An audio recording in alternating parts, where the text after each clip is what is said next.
Hello. Well, it would help if I have the right screen up, wouldn't it? Hello, hello? Fingers crossed everything is set up correctly. It's like every time I don't do this for a few days, I forget how to do it. Also, fingers crossed you can't hear the massive, like, house heater in the background. It's very loud. I hope you're not hearing it on my microphone and that you're just hearing me. So, hi. Welcome in. Hello over on YouTube. Gilgamesh, hello, how are you? I am here to start the next part of this newest update to Genshin Impact's Archon Quest. After I said I was done with Genshin for a while, I lied. I wanted a bit of a break from Genshin because that was all I had streamed for a while. So I took a break to do some Where Winds Meet, but I don't feel like thinking today. So I'm back to do Genshin instead because I don't have to think. I can worry about not understanding the plot later, but I don't have to think. So, hello Ace. Oh, we are on the ad break, which I forgot I set up like that. So I will just continue to yap while the ads go on Twitch. Anyway, yes, I did not anticipate the heater, like the outside heater, outside external to the house, to be so loud that it might actually get picked up on my stream. But it might. So if you hear a loud mechanical sound, that's what that is, and I'm sorry. It only happens once in a while, so hopefully you won't hear it. But yes, I am back to pick up where I left off with Genshin. The newest Archon Quest, I believe, is about 6 hours. I think it's like 6 hours long. So my goal is 2 hours, to find a stopping point around 2 hours so that I can do it in a couple of goes instead of doing it all in one sitting, because that would be really late tonight, and so I don't want to go too late. I don't want to go too late tonight. But yes, as soon as I finished all the things I was behind on, they released the new part, so I'm here to do that. Got my little Christmas tree, and that's reminding me that I have not updated my starting soon or stream ending screens. So you're still gonna get my Halloween one. But that's okay. I prefer Halloween anyway, so I'll update that eventually. But yes, I'm gonna do this today, and then maybe the next stream will also be me finishing this up. And I haven't fully decided yet what I'm doing for birthday stream and around Christmas. I know most people will probably be busy anyway, so it's not going to matter too much what I do. But yeah, thinking about that and trying to get that planned.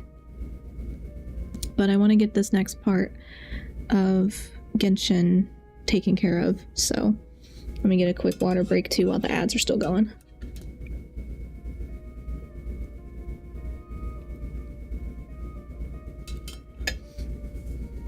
Okay. I have not... Let's see, hold on. There's still, like, story quests that I haven't done yet either, which I don't know if that's really going to make a difference. I think they recommended doing some of these before you do the Archon quests, but I'm not going to worry about it. If I don't understand what's happening, it's okay, I can look it up later. But yeah, I have a bunch of stuff that I've just not done. So we're gonna do this Nocturne of the Far North, Act 5. I don't think it will be all of Act 5, but I'll get as much of it as I can. Well, that's not where I want to be. I want to be over here. Okay, we should be out of the ad break over on Twitch. Sorry, that was my mistake. That's supposed to run during my starting soon screen so nobody gets caught in the ad break. But I forgot that I had set it up that way, and I started the stream before it ran. So that's my mistake. So I'm gonna run it during start soon instead, so that people don't get caught, hopefully. Oh, it's just gonna push me right in it. Okay. Thank you for waiting. I finished checking your adventurer handbook. Here are your commission rewards. We have no other urgent commissions on the books at present. Thank you for all your hard work lately. Perhaps you two could consider taking a vacation. Amazing! Paimon never thought we'd end up having downtime in Nocry. Things were pretty hectic when we first got here. Everywhere you looked, it was either the Wild Hunt causing chaos or the Fatui stirring up trouble. It felt like this whole region was one giant slime in a barrel, ready to go boom at any moment. Slime in a barrel, okay. Hi, just for fun, how are you? Over on Twitch, welcome in. Ace, just in case you got caught in the ad break before I got to say hi to you, I saw your chat as well, hello. We really have achieved a lot since we've been here, haven't we? Or the Traveler and Paimon strike again. Sure have. Things were looking pretty dicey, but in the end, we managed to turn it around. Whoa! Paimon just got deja vu! Oh, that's right. It's because we've done this like a million times now. Ah, yes. Are you two aware that the Moon Prayer Night is soon to take place? Oh, yeah! Llama told us that was coming up soon. Wait, What? why do you mention it, though? Do people in Nasha Town celebrate it, too? Paimon thought it was just for Moon Goddess worshippers. You're partially right. Most people in Nasha Town just see the festival as an opportunity to do business. They do not concern themselves with the religious element. The festival was first celebrated by the Frost Moon Scions. On this day, they would wear moon prayer blossoms and celebrate the birth of the moon goddess through song and dance. They would also prepare food and handicrafts and give them as gifts to others. Over time, it became Nodcry's most lively festival. Oh, sounds like fun! Great! Well, in the meantime, since Catherine doesn't have any commissions for us, let's focus on some personal business instead. When we first got here, you mentioned that this was where your spaceship landed?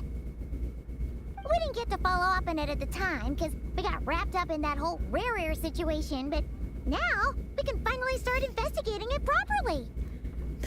The whole rare situation is a little bit of an understatement. That was more than a situation. That was pretty bad.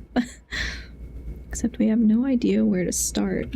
Well, there's a saying Paimon's heard around these parts, which goes, if you lift up a rock, you'll find something you weren't looking for. Okay. By that logic, you'll never find what you're looking for while you're searching, but the moment you stop looking, it'll jump right out at you. I'm not sure it's as simple as that. Could be worth a try though, right? Anyway, Paimon suggests we focus on other stuff we want to do for now, and just keep an ear out for spaceship-related intel as we go. We haven't seen Columbina in a while. Well, maybe you haven't. I just saw her. I just played this. She used a huge amount of power in the final battle against Rarier and has been much weaker since then. I don't know if I can do anything to genuinely help her, but surely a little chat can do no harm. One other thing that concerns me is we've seen no trace of the doctor so far. What's wrong?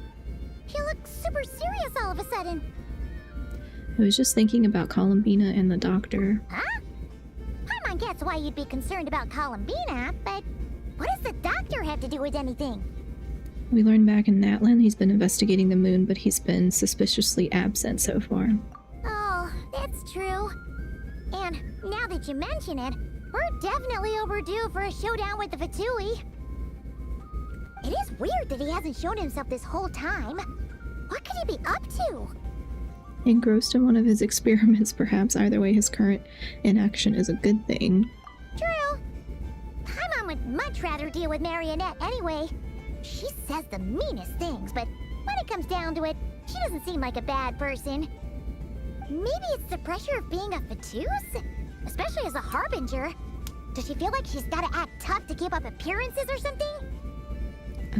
Maybe? But then, every time we headed out with Rarier, she always wound up having to repair Polonia and her other robots. That's gotta sting. Losing face always hurts more for people who care a lot about their image. She's probably still furious about it. Paimon, I have a feeling she might have heard that. What? Relax, she's not even here. Huh? What's the matter? Oh, nothing. Sorry, we'll be on our way now.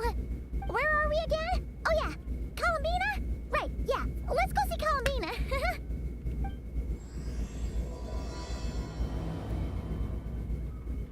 Okay.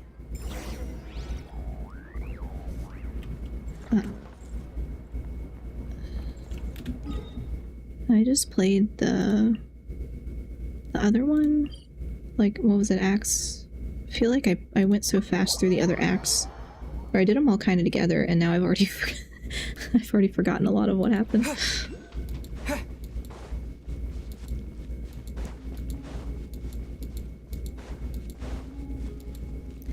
That's okay.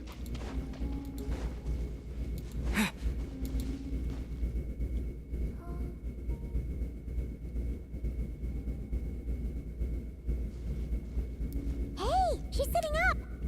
Is me sitting here a rare sight? No, we just thought you'd be resting. Perhaps I would have been, were it not for the sudden arrival of some unexpected guests. Not that I consider it a disturbance. After all, you are the only ones who are free to enter. Would it not be a little unfriendly of me to lie down while we speak? I didn't realize you put so much thought into little things like that.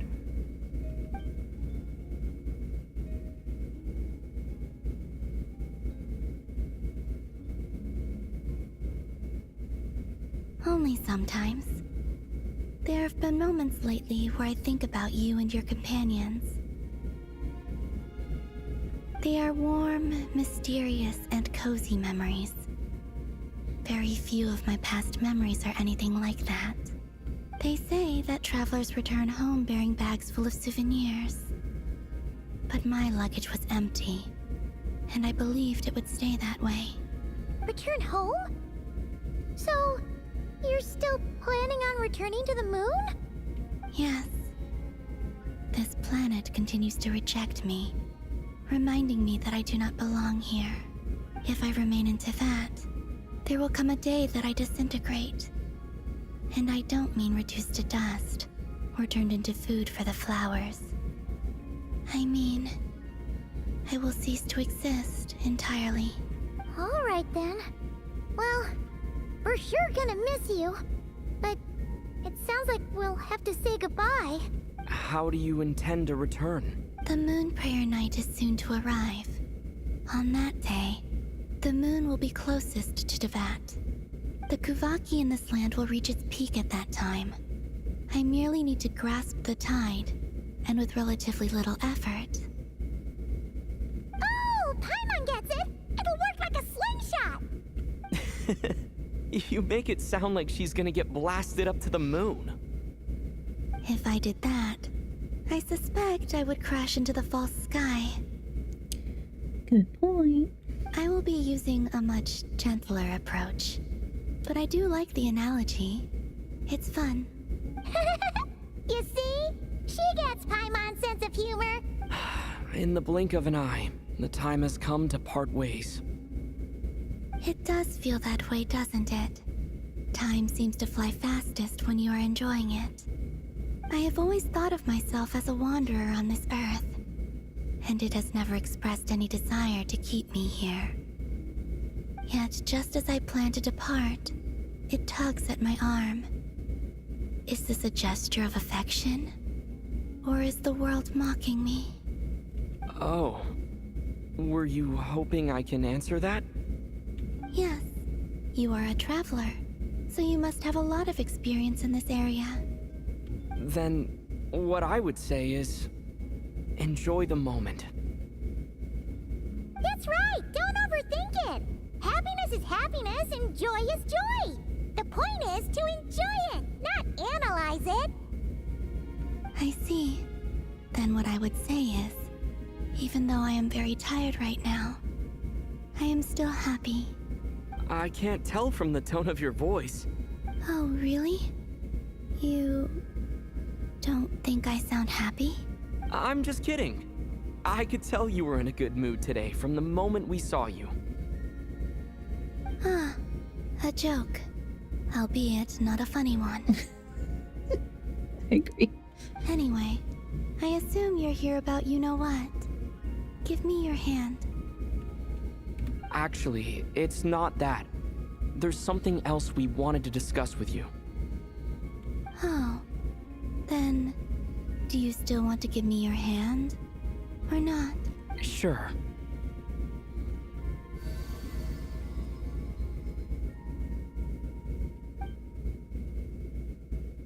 Thank you. So, I've heard that in the Moon Prayer Nights of the past, people here would hold celebrations in the Moon Goddess's honor. Hello, Alpha. How are you? Welcome in.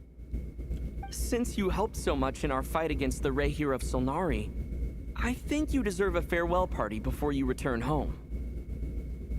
I haven't asked everyone else for their opinions on this yet, but I'd like to invite you to join the upcoming Moon Prayer Night. I've never joined a Moon Prayer Night before. I'm not sure what I would even do. Oh, don't worry about that.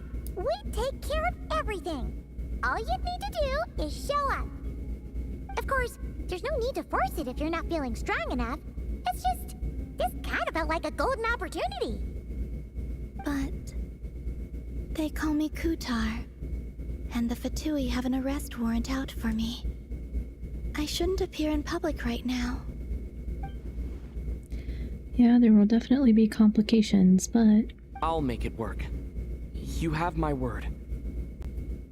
Yeah, we got your back. Well, he does. Paimon's actually not too sure what he's planning. All right, if you're sure. I will not refuse your invitation. I suppose it wouldn't hurt to pack a few more sights from this world into my suitcase before finally learning what my homeland looks like. Oh, if you see Lauma, please tell her that my answer to the question she asked me is neither yes nor no. That's very vague, but okay. Rather, it is. There is no need. Oh, okay. That's a little more clear. That was kind of cryptic, but sure. Guess it's between the two of you. We'll pass along the message. Bye for now.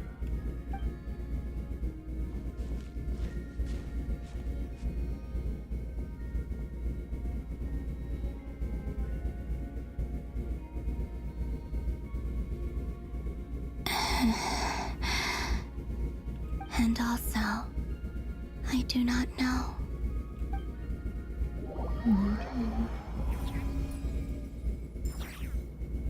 Slightly suspicious. Since she's agreed to join the festival, let's go see who else wants to take part. Lauma's gotta be the person most familiar with the Moon Prayer Night. We should start with her. Also, what exactly is your plan to keep her safe? Not sure yet. I'll figure something out. So you What? made it up. Are you serious?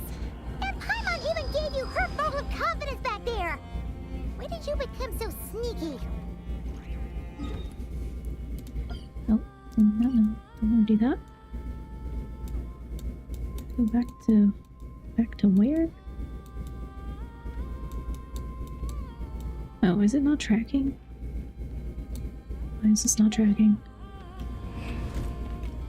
Oh, busy completing Blessings of the Frostmoon.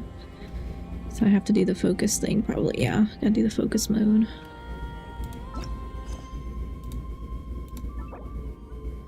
Glad they gave us that, because otherwise I would be perpetually locked in all the other quests.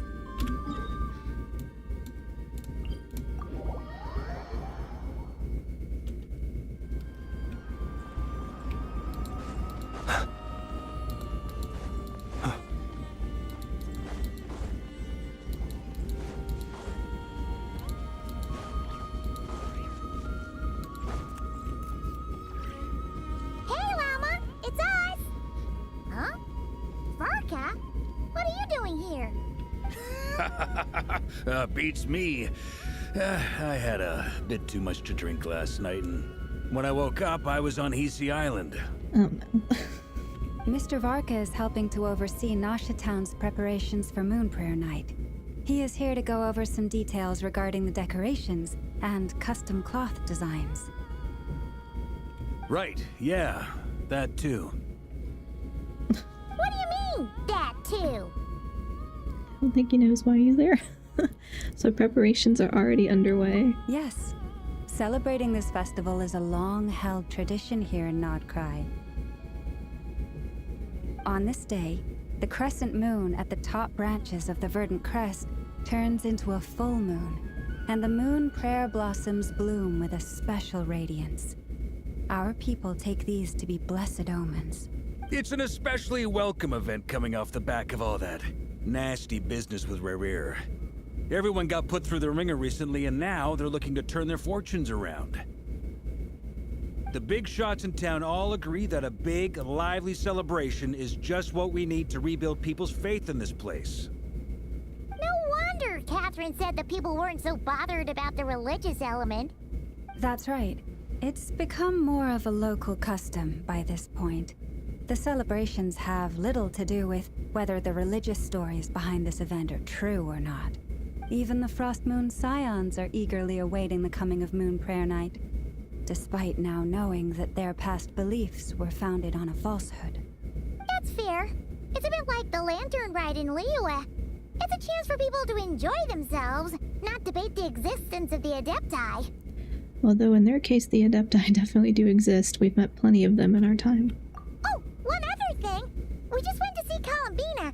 We went ahead and invited her to take part in the festival this time. Hope it's okay. Wait, so... you mean she agreed to it? Huh. That's quite a surprise. Then, I suppose that she intends to return to the moon on that day. Oh, yeah. It's kind of a complicated process, but basically, it's like a slingshot. She probably shouldn't have endorsed your metaphor. I understand. In truth, I had a feeling that she might make such a decision. Well, if Kuthar has decided to participate in the festival, we should prepare accordingly. Yeah, exactly. She was saying how it could be risky for her to show her face in public. We were wondering if there was any way we could hide her. Unfortunately, the people who carved the statues did an excellent job of capturing her likeness. It will be very challenging to hide a goddess whose face everyone is so familiar with. Darn!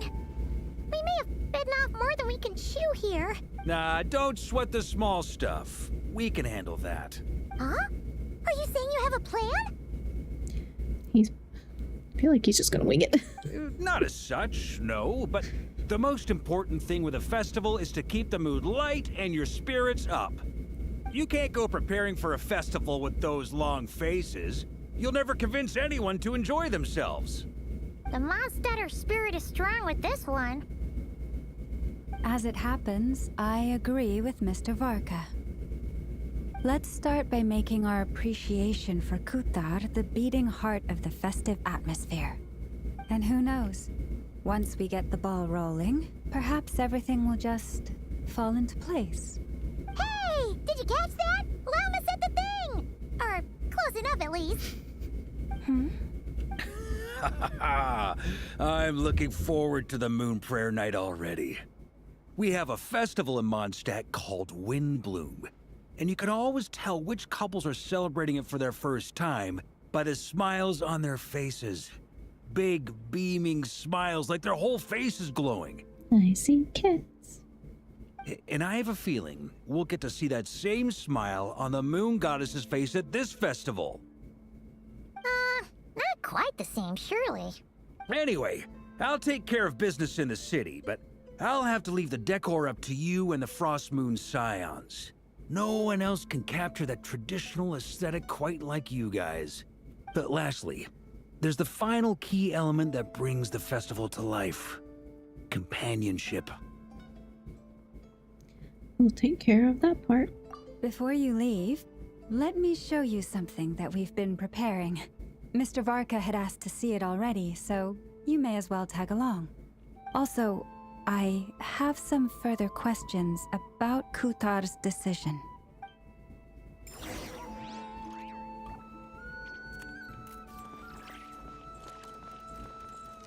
Where are we going?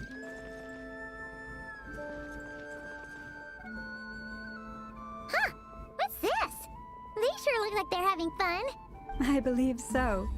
Kuhenki seem very skilled at playing drums like these, although I'm not sure where they learned it from. Maybe it's an innate talent? In their eyes, they're probably just playing with toys. Luanatar! You wanna play too? Well, guess not. Yeah. She looks more confused than anything. Maybe we can teach her next time if we get the chance. Oh, okay. I don't actually have to play the drums. What are these floaty things?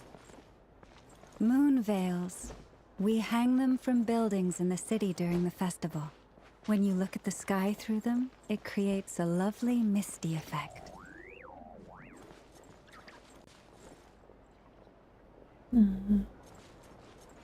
Where are the cat decorations I saw?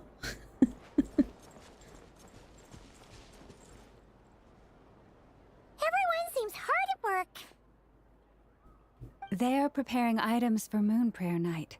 For instance, the sculpture being made over here. Mr. Varka and I were just finalizing the details of where it will be placed. Ah, there she is. I didn't know the finished article would be so large. Not to worry, though. All the necessary arrangements have been made. Just let me know once it's ready, and I'll get some people to ship it over. You have my thanks. And over here, we are preparing a very traditional confection.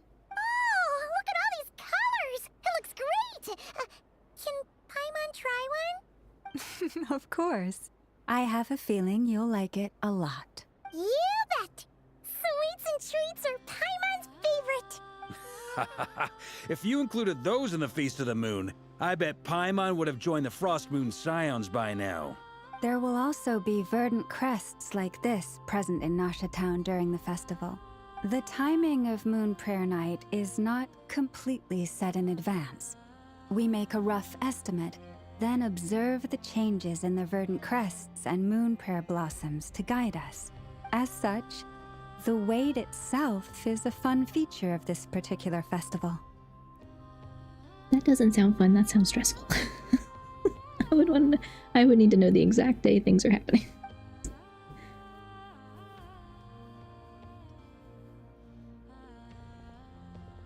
Oh, I don't know where the cat decorations are.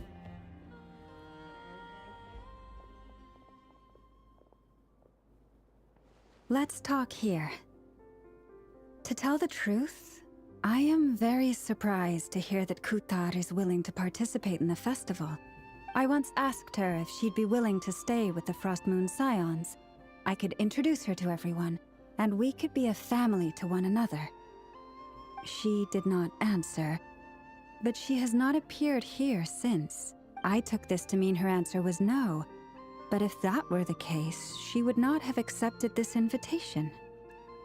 Speaking of answers, she asked us to pass along a message. There is no need. Ah. I see. Maybe she is right. Maybe the Frost Moon Scions of today no longer need a moon goddess. But my wish was not for her to come here and be worshipped as a deity. I simply wanted to offer her a place to stay.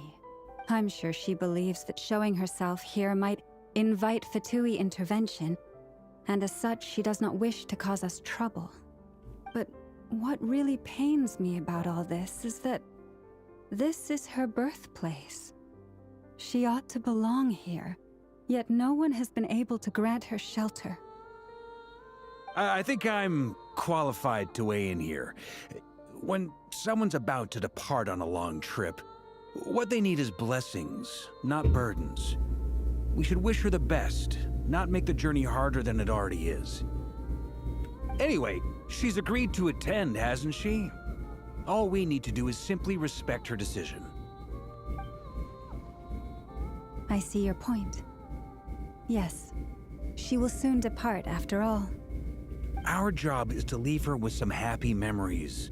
Besides, who's to say her journey to the moon is a one-way trip? It's not like she can't come back and visit if she wants, right? Paimon agrees wholeheartedly. Festivals are all about having fun, so let's keep it simple. All right, I'm gonna head back to Nausea Town soon. Want to come with? I'm guessing you have some other folks to visit there. Sure thing. Let's go. Bye for now, Wilma. Thank you all. Goodbye.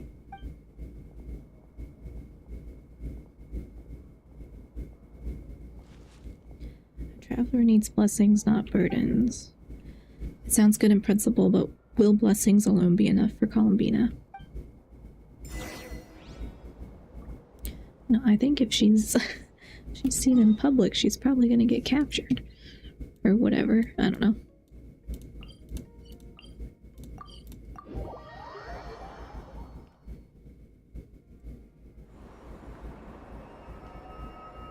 Huh?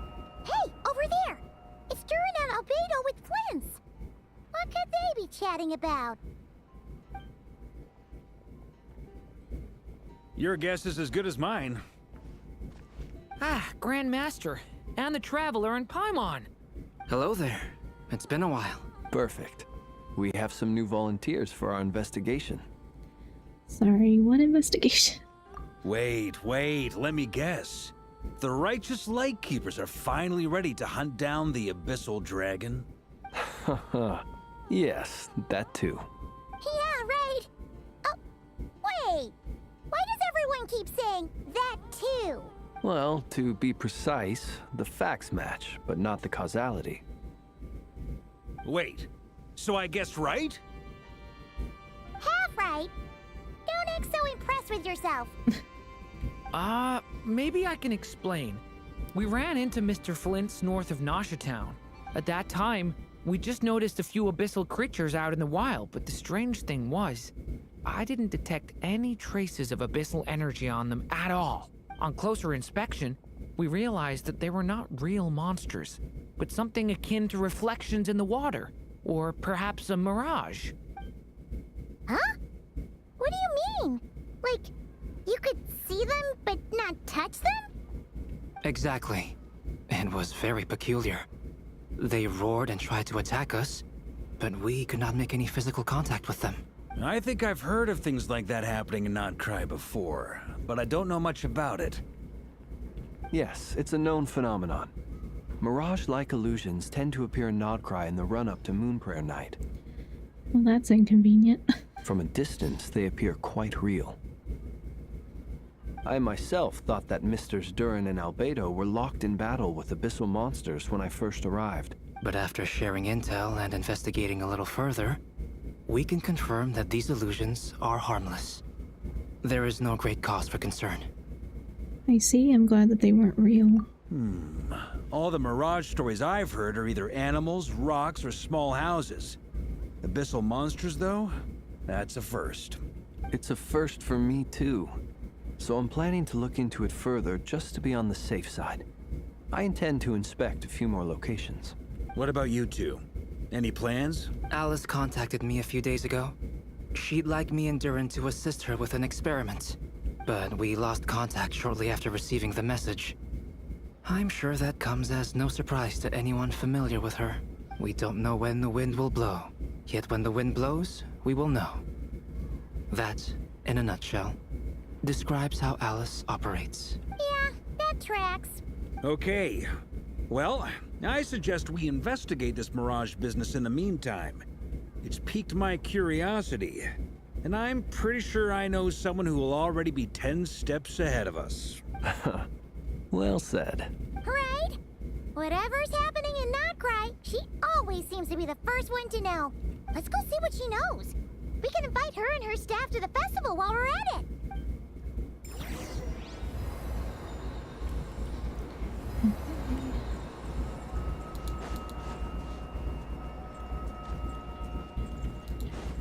Oh.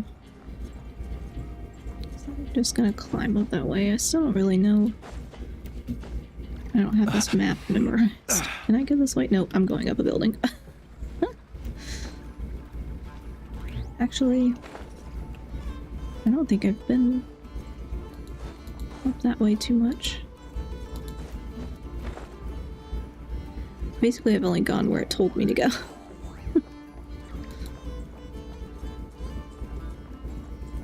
Are we down? No.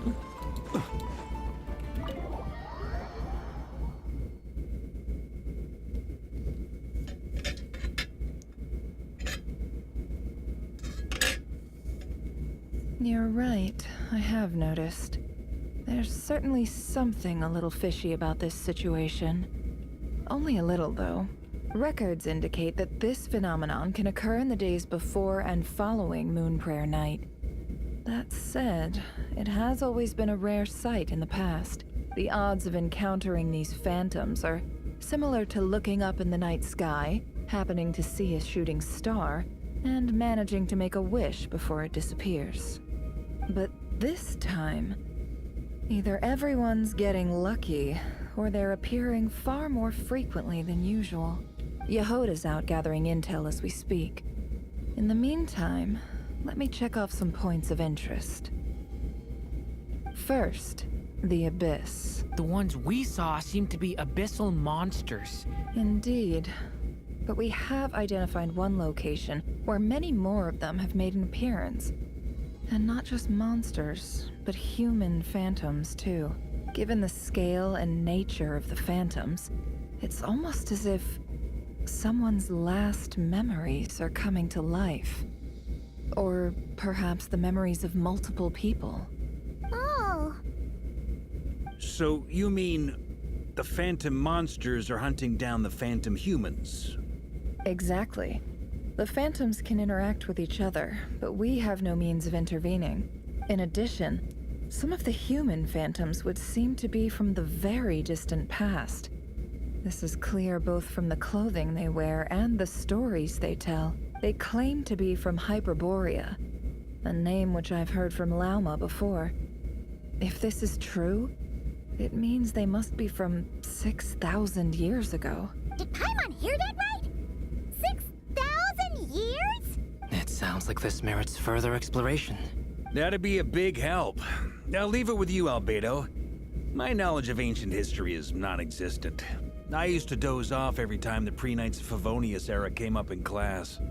It's quite a miracle that you were able to understand these phantoms' speech, given how long ago they lived. I suppose you're right. But I'll leave the archaeologists to ruminate over that conundrum. As an intelligence broker, my sole interest is in the value of the information I gather, which, in this case, hopefully means earning myself some good favor with our dear Lady Moonchanter. So calculating. Whew, this intel broker logic always catches Paimon by surprise. Sounds to me like we could split the work up. I think the abyssal phenomenon is best left to Albedo, Flint's, and me. Agreed. It coincides with my duty as a lightkeeper. For my part, I'd like to understand the abyss better. Even a little knowledge would go a long way. This is certainly a rare opportunity to study the Abyss. But even rarer, perhaps, is the chance to make contact with the Ancients. The Curatorium will take the lead on investigating the Hyperboreans. We put in the work to learn what we know so far. It seems only fair that we get some quantity of exclusive intel. That just leaves our trusty team of 2 unassigned. Seems like it, yeah. Wait, we're a team since when? Since you became an honorary knight, of course. This was part of my grand plan all along. Oh yeah! By the way, we managed to convince Columbina to come to the Moon Prayer Night celebrations. Would you and Yehoda like to join too? She agreed to that? Huh. Quite an achievement. Never underestimate the traveler, I guess. I'd be happy to join. No point shutting myself inside when the streets are all decked out.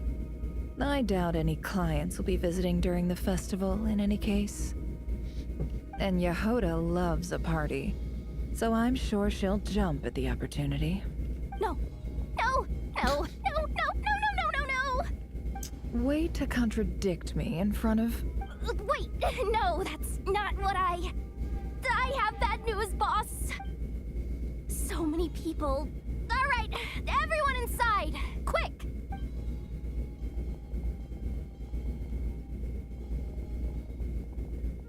This is gonna sound crazy, but hear me out.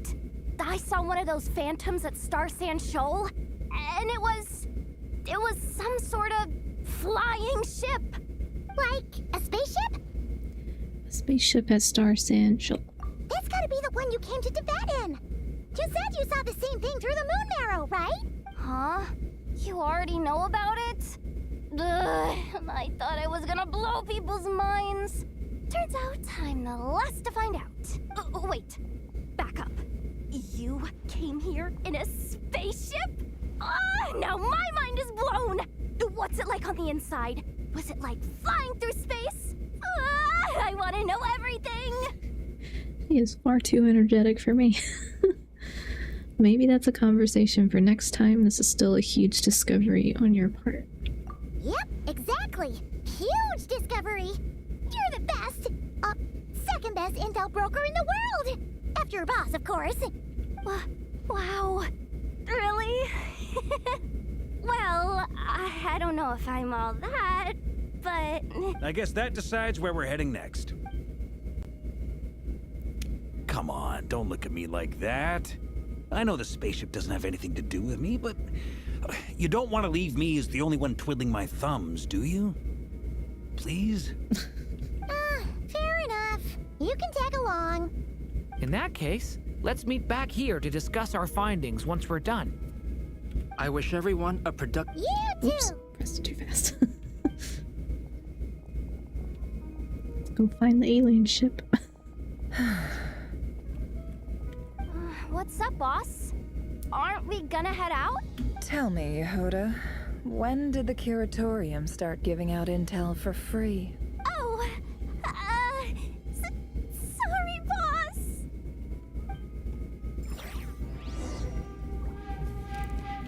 Phantom spaceship. The phantom spaceship. Okay.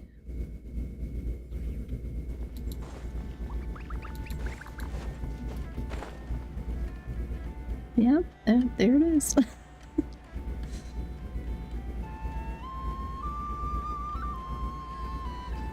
Now I'm not gonna do the thing where I drop down again, because I always do that. I take off my wings, I drop down, and then it'll start the cutscene or whatever, and it kills my character. I hate when that happens. Like, no, just let me land first, please.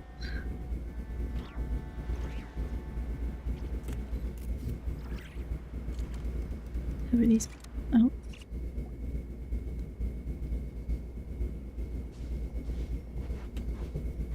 Wow, what do you know? Yehuda was right on the money. This Phantom really is your spaceship. But that's so weird. Why would it show up here? Is it some kind of projection? Or a ghost? Like, maybe it no longer exists, but somehow it left an afterimage? I'm not sure either. Ah, you're already here. Miss Lauma, what a surprise. I thought you were busy with festival preparations. I was, until one of our people informed me that a strange sight had appeared at Starsand Shoal.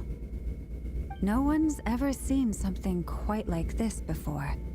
I thought I should see it for myself. Same here. Oh, so we heard that these things appear around the festival period. Any idea why that is? Unfortunately not. We have very limited information about them, since they can't be interacted with. And no human phantoms have ever made an appearance before now. The most we've been able to deduce is that these sightings appear to be connected to the increase in Kuvaki energy around this time. Let's look around and see what we can find out. Yeah, seems like that's all we can do. This is all so confusing. Well, I'm glad I'm not the only one confused. Allow me to lend you a hand.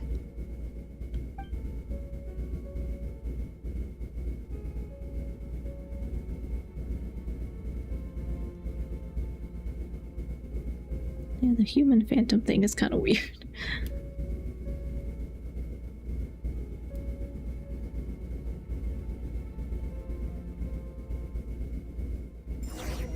And there's a deer. Everyone, our friend here should be able to provide us with some information. Is that a phantom rhymehorn deer? I've heard about how the Frostmoon Scions live in harmony with the animals and can even communicate with them. That's coming in handy now, for sure. Okay. Yes, I understand. Then how about this?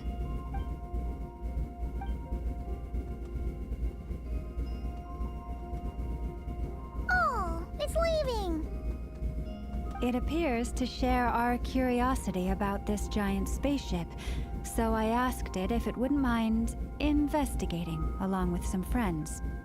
In return, I told it about some nearby spots where the wild fruit grows abundantly.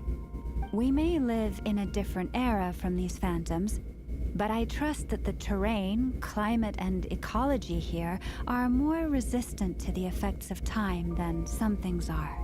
Let's give them a moment and hope for the best. His companions return happily. All 'Cause they back got together. Must have been a lot of fruit. Indeed. Now let me ask them some questions.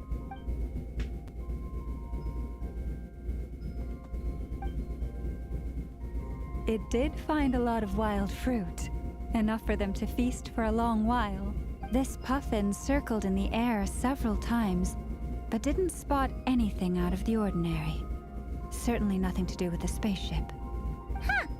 Well, it definitely makes sense to get a bird's eye view. Hi, Zion. Welcome in. Oh, thank you so much for the resubscription. I appreciate it. I am doing well. I am just back on Genshin after I said I was tired of it and taking a break from it because I need a brain break today, and this is something I don't really have to think too much about. So that's why I'm here. How are you doing? Indeed. Other than that, I was also thinking that the world these phantoms see is also different from ours. Oh, I get what you mean. The wild fruit exists in both times and spaces, but there might also be things that only exist in that space-time, which we can't see. Feel that pretty good. All my finals are done. Oh, good. Congratulations. So you're done now for like the whole semester. That's good. I only had the one, and then I just have not thought about any of it. I don't know how well I did, but I'll find out in a couple days probably. But yeah, brain break needed. I'm just too tired to like. I like the other game I was playing, the Where Winds Meet, and I'm sure I'll play more of it, but Genshin is very familiar and I don't have to think too much, which is nice sometimes. So that wasn't my plan originally, but I was like, okay, there's new Archon quests, I guess I'll do it. Love the Christmas tree. Thank you. That's my little buddy. I remembered to do that and completely forgot to change any of my other graphics, so I still have Halloween everything, but that's okay. I'm supposed to be a vampire cat anyway. It fits better than Christmas stuff, but I'm scared to look at my grades now. Well, hopefully they'll come out better. Like, if you're worried about any of them, hopefully they'll come out better than you think. That's usually what happens. I feel like that's usually what happens to me, is I've worried a lot about it and it ends up being totally fine, and I worried way too much about it for no reason. But I don't always like track my grades during the course, but this one I did because it was really just easily accessible on the Canvas site, because the professor actually entered the grades on time every time we had an assignment, which was nice. So I was keeping up with it, and I was like, okay, clearly I am trying too hard because I'm doing okay, and I am just trying, I'm putting more effort into this than I need to. Which explains a lot, I guess. That's just my nature, but yeah, I'm glad it's over. Brain break, except I still have a lot to think about for planning for this month, so. But yeah, glad that your finals are over. Hopefully you get to rest now. Oh, what was he saying? Wild fruit exists in both times and spaces. Okay, because we don't see their world, or we only see small fragments. Good point. Great thinking, Llama. I'm only half following this story. Blunthorn rhinos can use kuvaki to shift great rocks, but this one says it couldn't get that ship to budge by even an inch. The sniffer mole tried too, but despite being a skilled digger, it could not get through. They say that the spaceship looks robust and undamaged. It seems completely impervious to any and all attacks. Whatever lies within is well defended from harm. So, just like us humans, there was nothing they could do about this spaceship either. Yes. Still, They deserve our thanks. We are grateful for all your efforts, dear friends. Now go, and enjoy your feast. I've noticed some other human phantoms gathered nearby. Come on, let's go talk to them. Can we communicate with the phantoms? I thought we couldn't talk to the I'm confused. Talk to the phantoms? Why would they be able to talk? What is this thing? I've never seen it move, and there's no way to get inside. Goodness knows. My grandpa says it's been sitting here at least since his grandpa was still alive. What about his grandpa? Did he say anything to your grandpa's grandpa about it? Okay, Varka. I like Varka, he's funny. Huh? I don't know. In all likelihood, it was here back then too. Hard to imagine something this huge could move. Guess that means that as far as they're concerned, this ship's been around a long time. Yes, so, yeah, sounds like it's just been stuck there forever. Come on, brothers! If we can get even a small chunk off of this thing, it's gotta be worth a fortune! Today is the day we strike it rich. Huh? You mean Paimon? Yes, brother, I shall join you. Let's make our fortune. We should go with them. What the? This thing is crazy tough. I can't even scratch it. What's it made of? Sorry, brother. Looks like we'll have to seek our fortunes elsewhere.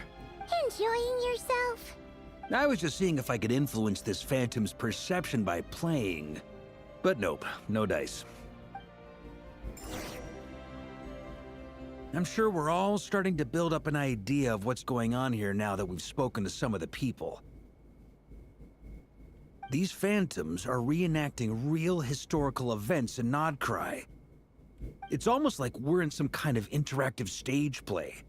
We can talk to the actors, but the plot is fixed, and we can't influence it. It makes sense. History is set in stone. The objective facts of the past cannot be changed. Paimon totally thought you were just goofing around earlier.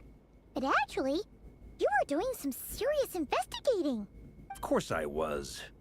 Anyway, at this point, I think we're forced to conclude that although the Phantom spaceship is right there in front of us, we aren't going to learn much about it from these people. If only this showed the moment when my sister was searching for me, maybe then I could have discovered why she wasn't in the spaceship. Or if it showed the moment when it disappeared, I might have found out who was piloting it and where they were headed. With no such luck, all we've seen is an arbitrary moment in time during its long stay here. Don't be discouraged. If nothing else, this is proof of the ship's existence. And think about it. So many people tried to hack their way inside, but no one could get the door open. It's made of very tough material. To me, that says that we'll either find the ship itself or the story behind it. It's just a matter of time. Thanks, Varka. Huh. Every now and then, when Varka gets serious, he actually does seem like Grandmaster material for once. He's standing right there.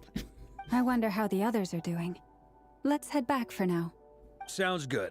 Also, drinks are on me if Team Knights of Favonius is the first to finish. Wait, we have a team name now? Am I in Team Knights of Favonius as well? You're very welcome to join.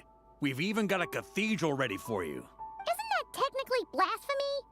You wouldn't dare make a joke like that if Barbados was in earshot. Nah, I'm sure Barbados doesn't mind a little harmless blasphemy once in a while.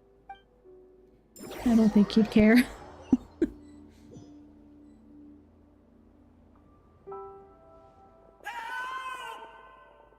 Oh, no! Get away! Oh.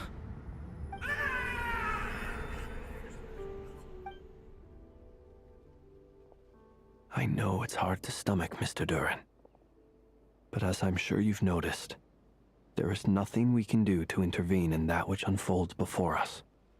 But we have to at least try. And try you have. But are you aware of how many unsuccessful attempts you've made now? I wasn't keeping count. I'm afraid this is the 39th failure so far. Or the 5th if we're only counting this particular victim. There are no indications that these phantoms may be altered in any way. You seem to have calmed down a little. I'll make us a fire. You should rest and have some water. Feeling any better now, Mr. Durin? May I ask a few questions? Be my guest. What exactly are we witnessing here? What happened to those people? My guess would be that we are seeing Nodcry during the Conrian Cataclysm. Would that be accurate? Conria. That is correct. As you know, once the Abyss senses even the tiniest crack, it floods in and spreads like wildfire. There was a time in the distant past when it permeated all of Nodcry, causing immeasurable harm. The people paid a terrible price to heal this land. Then 500 years ago, the whole of Teyvat suffered an abyssal disaster. Once more, Nodcry was dealt a devastating blow. I see. In the face of the abyssal onslaught, all were like grains of sand tossed around by a tidal wave. Be they human, fae, or god. The moment you witnessed is but one drop in a whole ocean of catastrophe. All right. I guess that answers my second question, too. I wanted to know why there's nothing I could do to help them, and that's because what we are seeing is history. That would be my guess as well. As I understand it, history and fate are not all that dissimilar. The latter may be unseen to us, but both are immutable. Yes. Fate was determined long, long ago. I still have a couple of other questions for you, Mr. Flint's. You mentioned more than one abyssal disaster that has struck this land in the past. How can you be sure that what we're seeing is from the Conrian incident? And also, how are you able to stay so calm when you're talking about these events? I don't think he has any other mode. From everything I know about you, you're not cold or ruthless, and you're not indifferent to the suffering of others. Alas, I am forced to show my age. I must be 600 or 700 years old by human measure. Wait, so you... One is not easily moved by history when one has witnessed the truth firsthand. I'm sorry. You needn't apologize. Your passion is a good thing to have. Treasure it, because someday you may find it in terribly short supply. Now, at the risk of offending you, I have a question in return. Your curiosity toward the Abyss, is it born from hatred or because you sense its call? I only ask because I kept a fragment of Rarir's body in my lantern for a short time. Specifically, his heart. So I know what a burden it can be to carry the Abyss with you. And I hear its power growling from somewhere within you. In my eyes, your mere existence is a miracle. My honest answer is... I don't know. I don't think I have the confidence to say for certain. What I will say is the Abyss is not the only issue that haunts me. Hello, Eva. Welcome in. How are you? Even before I became who I am today, the question dogged me constantly. Should I even exist at all? My doubts remain unresolved. But when we fought Rarir, something became a little clearer to me. Sometimes it is the darkness within us that allows us to achieve the impossible. I certainly got the sense from your 39 attempts that you were trying to achieve the impossible. It sounds like you've resolved to see the truth for yourself. Absolutely. In that sense, he and I are quite similar. Then I wish you every success. I look forward to the day of your transcension. Yeah, I'm getting my little ad break notification, so I guess I should pause. Just in case anyone on Twitch is gonna get stuck in the ad jail. Well, it says soon, so I don't know when it's starting, but it should start any second now. I've got it set now to every hour, so it'll do all 3. It's going to do all 3 minutes every hour, but then we don't have to worry about it again for a whole hour, which is my preference, but I don't know if that's more annoying for people watching. Hopefully not. But it does give me a chance to have a little water break and or bathroom break. So I kind of like the setup there, but just trying it out to see. At least I remembered my water today. Oh. Well, it says starting soon, but I don't think it's actually started yet. That's okay.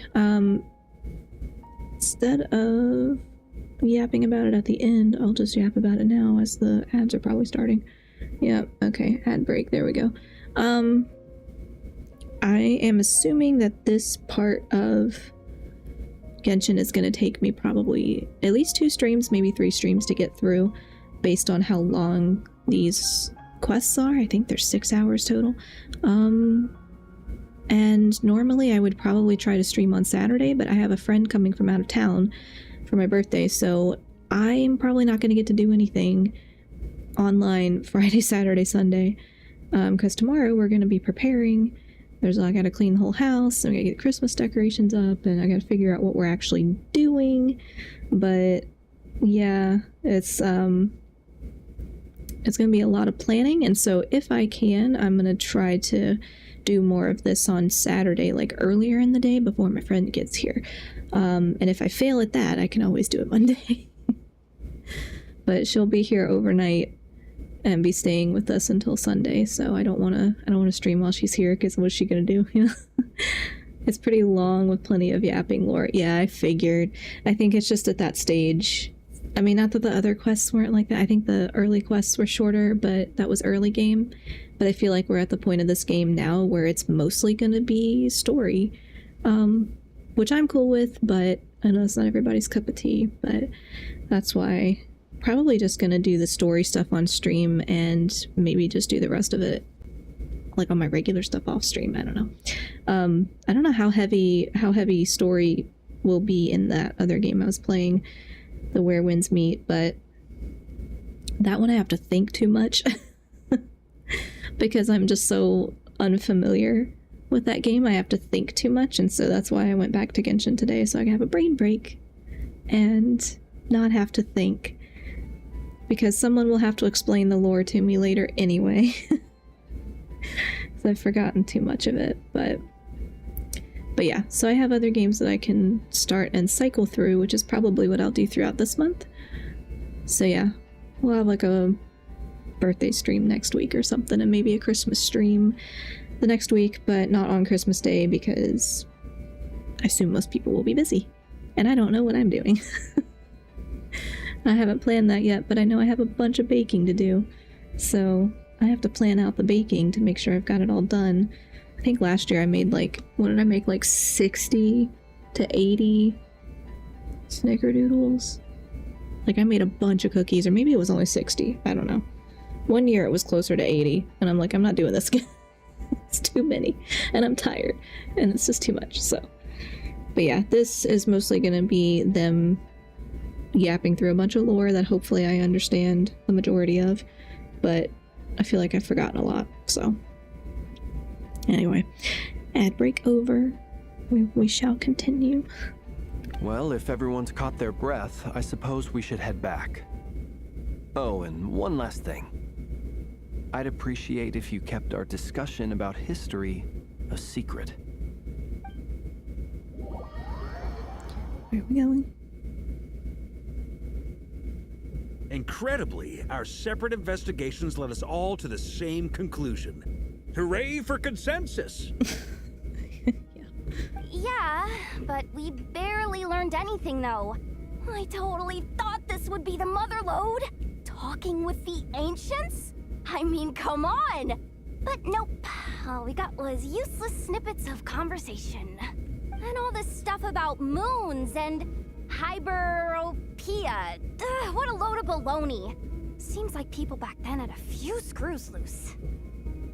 I understand your frustration. We found the same issue. Each phantom only showed a very brief moment in time. There isn't much value to be found in these miscellaneous fragments of a civilization's history, no matter how glorious it may have been. If there's a silver lining, it's that these phantoms are harmless to the present reality. They shouldn't get in the way of the festivities. Paimon agrees. And not just because it's the first thing she understood in this whole conversation. It's okay, Paimon. I don't understand half of what goes on either. You look disappointed, Nefer. Is something the matter? What do you think? We all worked our tails off, but the only one to gain anything from it was you, Lady Moonjanter. Well, please do share the Hyperborean records with me. I will gladly inscribe them in our people's documents.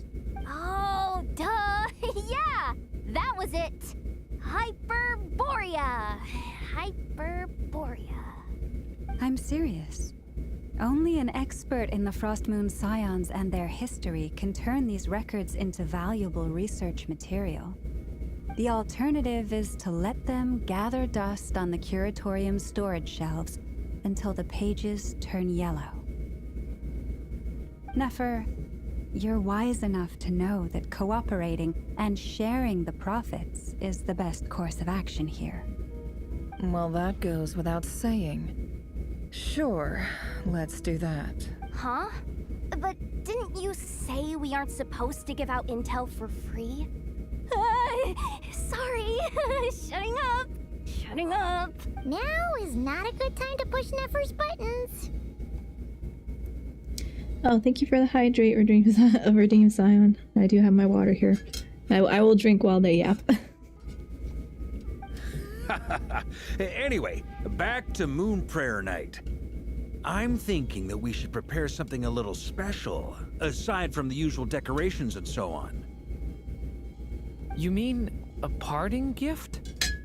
Can't go wrong with food. Although, does food go bad on the moon? Does food go bad on the moon? Perhaps a lantern would be a better choice. It might be dark up there. It could prove difficult to light a lantern on the moon. Magical stones might serve that purpose better. What about a clockwork mecha model from Fontaine? I've got a whole bunch at home. I use them for fighting practice in my free time. None of these sound like things she would be even remotely interested in. But we don't interact with her enough to know what she likes. Yeah. It would really save us the guesswork if someone could find out what she's into. Okay, you're gonna send us to go find out what she's into. Yep. Wait, what the? Traveler? They're all looking at you. Okay, I got it. I'll find a chance to ask her. Great! Haha, problem solved. Now, I need to stop by Dory's. Gonna need her help sourcing a bunch of stuff for the festival. Then let's leave it there for now. We all have our own business to attend to. Traveler, if you find out what Kutar likes, let us know right away. Gotcha. I don't know. I mean, she's not human. Does she even need to eat?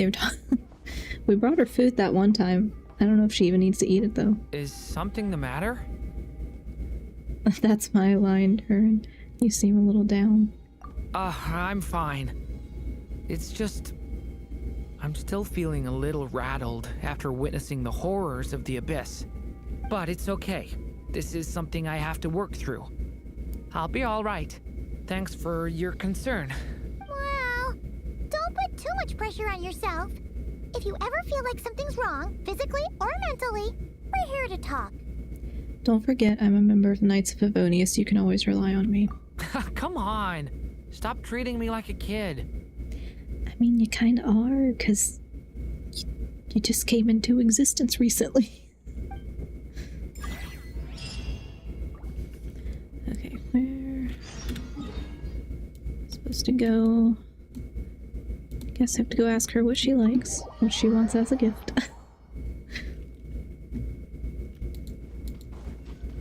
feel like wouldn't she just like, I don't know, want to not disappear? That would be good.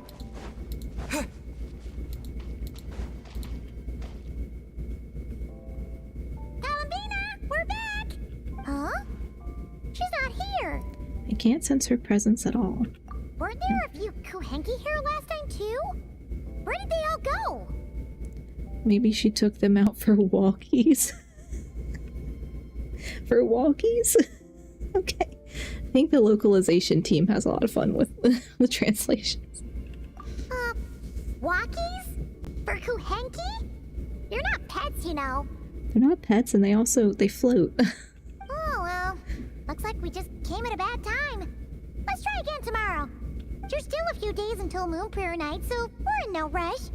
Besides, she needs time to rest anyway. Fair point. Let's go.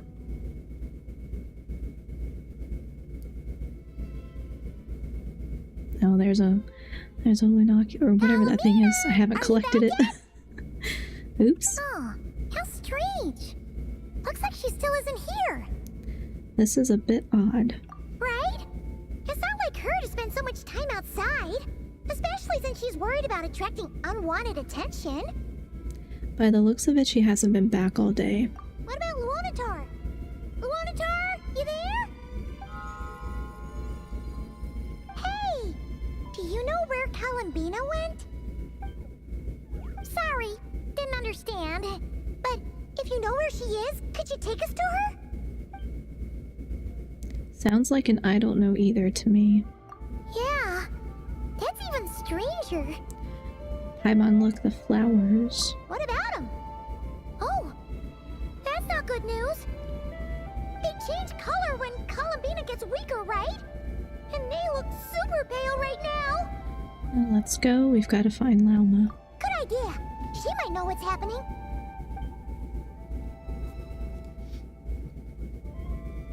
Lauma! Ah, it's you. How is Kutar? Is she okay? She's missing. Has she visited the Frostmoon Scions? No, she hasn't. I came here to check on her after I noticed the flowers had changed color. Based on past precedent, she must be very weak right now. Even getting up to walk would be a struggle. It seems unlikely that she wandered off outside. Not to mention that she doesn't do that at the best of times either. So yeah, this is super weird. Has anyone approached Silvermoon Hall lately? No. Very few people are in the know about Kutar's whereabouts. And if anyone suspicious had visited, they'd have left some sort of evidence. Come on, let's go to Nasha Town. If anyone has seen her, someone there will know about it. It's not Kry's information hub after all. Makes sense. Let's go! I was looking at the OBS screen and I saw that when the heater made that loud mechanical noise, the mic peaked yellow, so whoops, y'all might have heard that.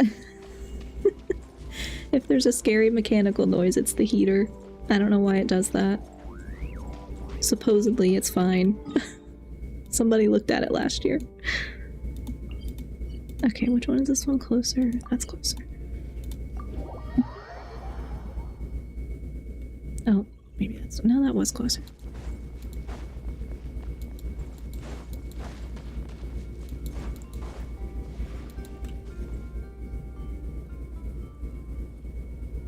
What is going on? Wait a moment. Is it just Paimon, or is this all kind of suspicious? It's never been here before, right? No, I don't recognize it. Alas, your free and easy adventure time is over. Now, prepare to face the final boss of Nod Cry. Whoa! Where'd that voice come from? Not sure, but it's definitely hostile. I don't think it's hostile. No, not that way. The final boss is right here. The sniffer mole? That's the final boss? Surely not. Also... That voice is a little familiar. Okay, the jig is up. I'll stop teasing you. Turn around. I'm right behind you. It seems I've managed to leave quite an indelible impression, even though you've never seen my face. Ah, nothing could make a great mage more pleased with herself. Yeah, I mean... leave an impression when you're like kind of half crazy.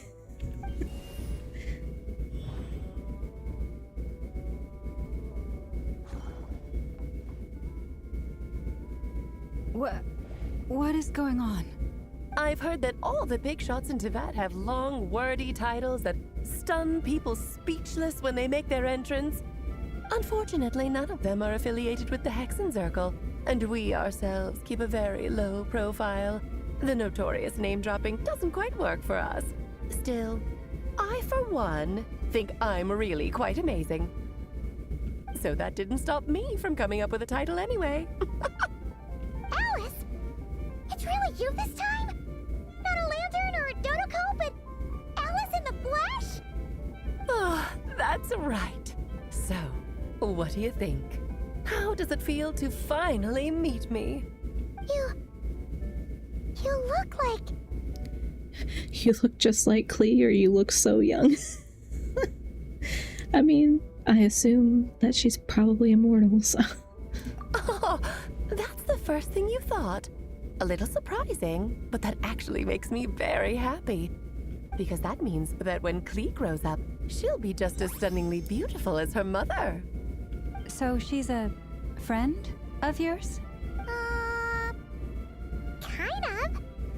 This is actually the first time we've seen her in person. I see. Madam Mage, that was, quite a powerful entrance. I certainly won't be forgetting it anytime soon. It's okay, Lauma, don't force it. Paimon will do the honors. This is Alice from the Hexenzirkel. She's a friend of ours. And of Arcus, too. She's helped us a lot in the past. That's right. She's a good person, just kinda... unpredictable. Well, what is the human heart if not unpredictable? Hmm? If we could not do as we please, how would we differ from machines? I am Lauma, Moon Chanter of the Frost Moon Scions. It is a pleasure to meet you. Oh, I know. Before you got here, I spent a good, 15 minutes getting up to speed on Nodcry's present situation. In other words, I've read the whole in the last episode part, so we can skip the pleasantries. Fair enough. Well, Miss Alice, I can already tell that you have quite a unique personality. You'll get used to it. Paimon sure is. So anyway, what are you doing in Nodcry, Alice? Oh, I thought I told you already. This time, I'm the final boss. And what a formidable foe I shall be. Powerful, confident, decisive, and good luck finding my weak spot. You will never succeed. Going to send a formal request for Jean to put you in solitary. Oh, drat! My one weakness, and you found it in an instant. Fate has been dealt a devastating blow. Thus falls the great Dodo King. Why are you playing along with this nonsense? For funsies, of course. What's wrong, Paimon? Are you disappointed in me? Am I a gigantic letdown? No, it's just... you seem like a busy lady. And this is the one time you've shown up in person. Paimon figured it would be for something more high stakes than just goofing around. You're quite right. I'm here in Nodcry because something big happened. Something big enough it caught the attention of the Hexenzirkel. It concerns the 3 moons, Teyvat's borders, and of course, the moon goddess you are currently searching for. You know where Columbina is. Kind of. Why don't we discuss this over a pot of tea? My main reason for coming on this trip to Teyvat was, of course, to have some fun. But I do technically have a job to do as well. Namely, maintaining the stability of Teyvat's borders. I'll skip over the complicated parts, but to sum it up, abyssal energies are all that lie beyond Teyvat's border. We'd find ourselves in a real pickle if they ever made it through. And the phantoms you've been seeing are a sign that the border has been disturbed. No wonder they tend to show up around Moon Prayer Night. Is it because the real moon is now so close to us that its power can cross the border? In part, but only a negligible amount passes through. Just enough to influence the verdant crests and so on. And as you've noticed, there has been an unprecedented number of phantoms appearing this year. the influence of the moon beyond the border cannot explain this. No. There is another far greater factor at play. The trilunar syzygy. Well, that's a new word or new phrase. A trilunar syzygy. Eons ago, before the heavenly principles came to Devat, it was the then 3 moon goddesses who controlled the laws of this world. You're talking about life, death, and such, aren't you? Oh, that's exactly it.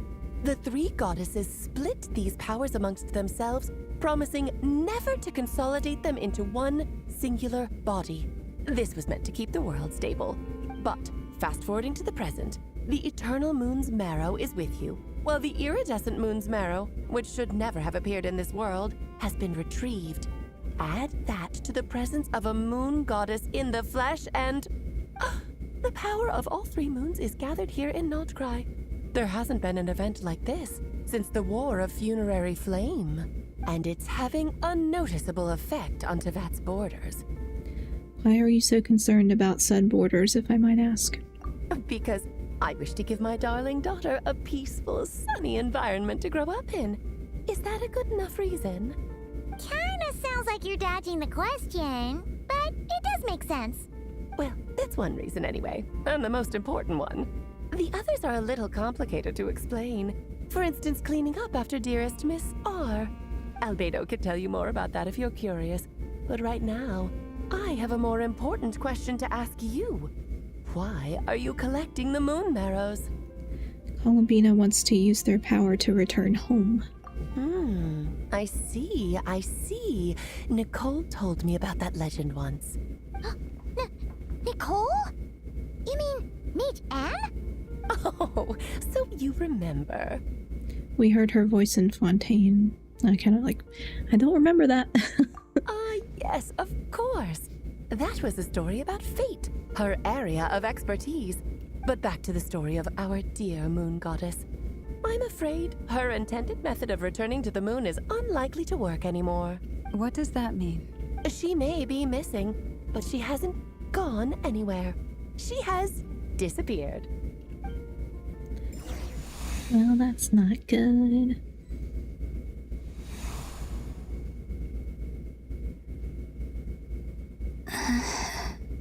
My body is so heavy. Wait, no. It's my mind that's heavy. My arms and legs are as light as a feather. What's happening to me? I feel drowsy, like I've been asleep for too long. Is it daytime or nighttime? Is the moon out? I think I'll go for a walk.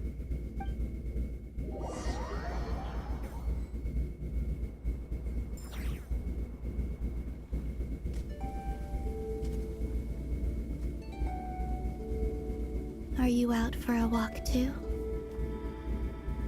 Huh?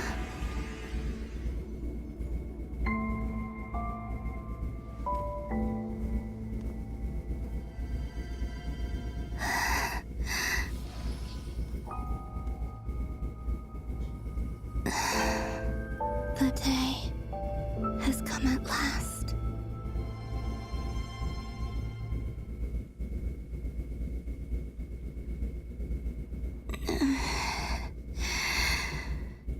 Have I grown so weak that I can't even sustain my physical form? But Moon Prayer Night is nearly here. I was so close to returning home. Death is near. Is this how it ends for me? Will I return to the moon after I disappear? Or... I don't want it to end like this. So far, at least, I still exist. Even if not physically, I can still feel. But as my power wanes, I'm sure that too will fade. I suppose I might take one final look at this world. The world where I was born.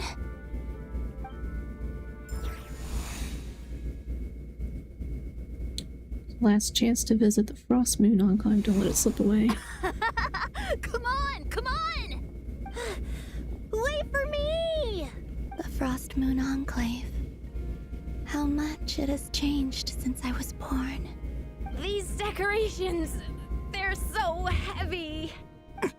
It's times like this when you kind of wish men could be priestesses and acolytes. How fascinating. I've never had the chance to be privy to people's private lives in this way. In the past, people would get so solemn and serious the moment I showed my face, like they were frozen stiff. Karina, Lametti, it's time to eat. Coming. I want to watch them a little longer.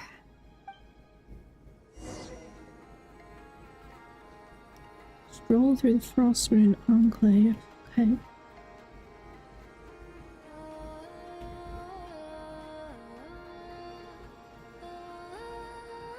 So just fill these balloons with air, right? Yep. Try a couple now to test things out. The rest can wait till Moon Prayer night. Think fast. Rita! Teasing an acolyte of the Frost Moon Scions? Surely that's a punishable offense. Take this! Huh? Alright, enough horsing around. Lady Lauma gave us a task. We should get back to it. The task is just to check that the balloons don't leak, right? Doesn't matter if we fill them with air or water. Yeah.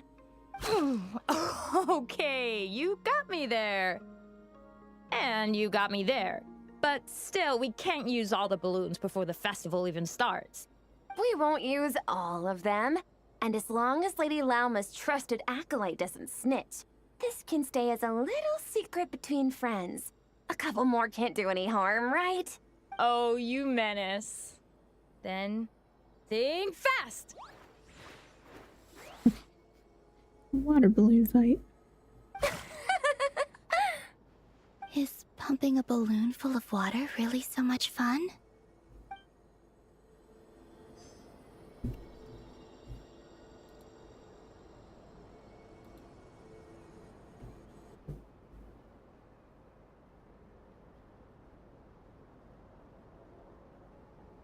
I'm sure you're both tired from playing all day. Come on, eat up. A plain, humble meal. That has always been the way of the Frost Moon Scions. Huh? How come Lametti got a midsummer berry dessert? Oh, I always get Lockaberry. I don't mind sharing. You can have a bite of mine if I get to have a bite of yours. They're sharing food? I've never shared food with anyone before. Even at the Harbinger tea parties, everyone just ate off their own plate. And when I couldn't finish my food offerings from the Frost Moon Scions, they'd leave the leftovers out under the moonlight for the animals to claim. Hey! That was 2 bites! Oh, then you can have another bite of mine. Oh, you too. Oh, don't fret now. Here, have some of Granny's too. So this is what it means to be family.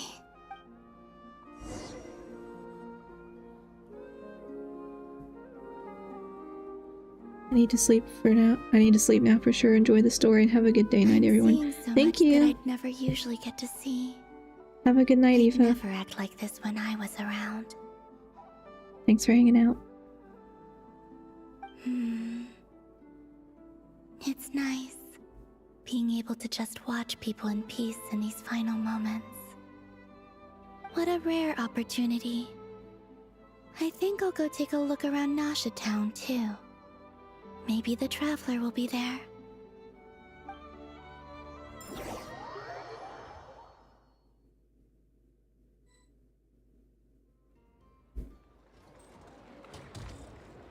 After the War of Funerary Flame, the Moon Goddesses were no longer recognized by Tevat.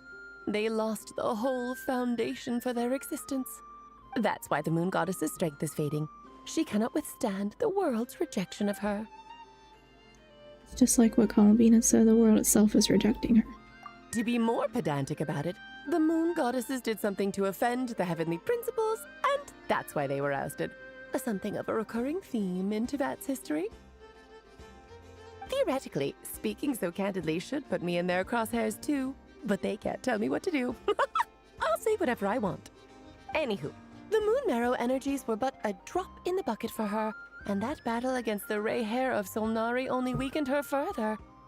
Fortunately, it happened close enough to Moon Prayer Night when the Kuvaki concentration here is high. That's the only reason she managed to survive this long. What do you mean, fortunately? You said she disappeared. We're too late. Ugh, what a headache. I thought this was all common knowledge. I guess I have some more explaining to do. Okay, buckle up. It's time for another lecture.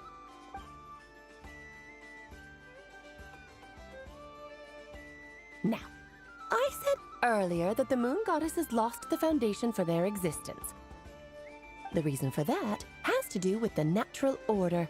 Basically, the rationale for their existence in Tevat was lost. The same logic applies to the present moon goddess too. Consider her existence so far. Her comrades in the Fatui called her Damselette. And she was worshipped as Kutar by the Frost Moon Scions. But these connections have now been severed, whether by her hand or yours. So the rationale that once sustained her existence is now gone. Wait, we did that to her? Oh, well, strictly speaking, yes. But let's not start pointing fingers, shall we? I'll only end up as the big bad villain, and that's not the kind of final boss I want to be. If you're making light of this, hopefully that means you have a plan. Of course I do. I'm only the greatest mage in the whole entire world. Now, if you wish to find your moon goddess, there are two problems we need to solve. Firstly, we'll need to strengthen the connection between her and Tevat, at least enough to sustain her until Moon Prayer Night. Strengthen her connection? But does that mean I'll have to rally all the Frost Moon faithful behind this? I'm afraid a bygone faith and a former home won't be of any help to her now. Do you know her name? Her name? Oh, yes. Names are very important things. A name is a fundamental concept that anchors one's entire existence. I asked her once, but she said she didn't know. Then your first job is to find it. As a moon goddess, I'm sure she must have a name she identifies with. Neither Columbina nor Kutar is her true name, and she's never really accepted either of them. So, finding out her real name is enough to sustain her existence? Yes, I know it sounds like a small step, but every journey begins that way. So for now, that's all we need to focus on. The second problem is with her plan to use the moon marrows to return to the moon. Unfortunately, piercing through the false sky will take an enormous amount of power. Given her current condition, she won't be able to provide anywhere near enough power, even if she recovers her physical form. But no need to fret. Nicole's the expert in this field, and I'm sure she'll figure something out. Wait, Mage N is going to help us out too? That means we've got 2 Hexacircle mages on the case. This is turning into a pretty big deal. Actually, this is more of a side quest for me. Like you said, I'm a busy lady, so I can't stay for too long. I'll have to return to Tevat's border soon. Thanks for telling us all of this. That's the upside you get for looking out for my little Klee. Hopefully that will incentivize you to carry on keeping her company in the future. Anyway, jokes aside, you'd better get moving. It will take quite a miracle for the moon goddess's consciousness to hold out till Moon Prayer Night. Oh, I suppose I might as well tell you where Nicole is before I leave. Off you go now. Time to meet your new friend. Oh, yes, and a little suggestion. Don't forget to mind your heads. What? I wonder how Duran's doing. I should really go see him before I head back.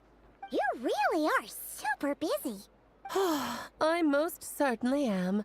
There's so many children I have to keep tabs on just in Mondstadt. Durin, Albedo, Venti, Varga. There were some unexpected names in there. Clay didn't make the list, huh? Of course not. Clee is my pride and joy. I have no qualms about her, because she's the best child in the whole wide world. Yep. Clee's a little angel. I'm glad you agree. Well, all the best. See you when I see you.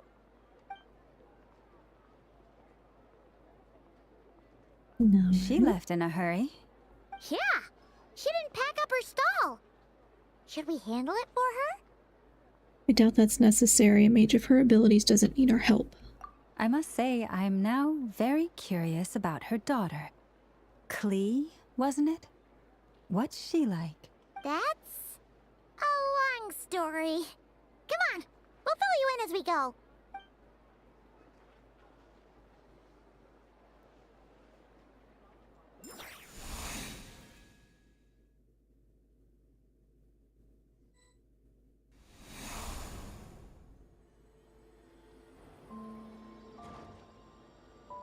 What a lively place.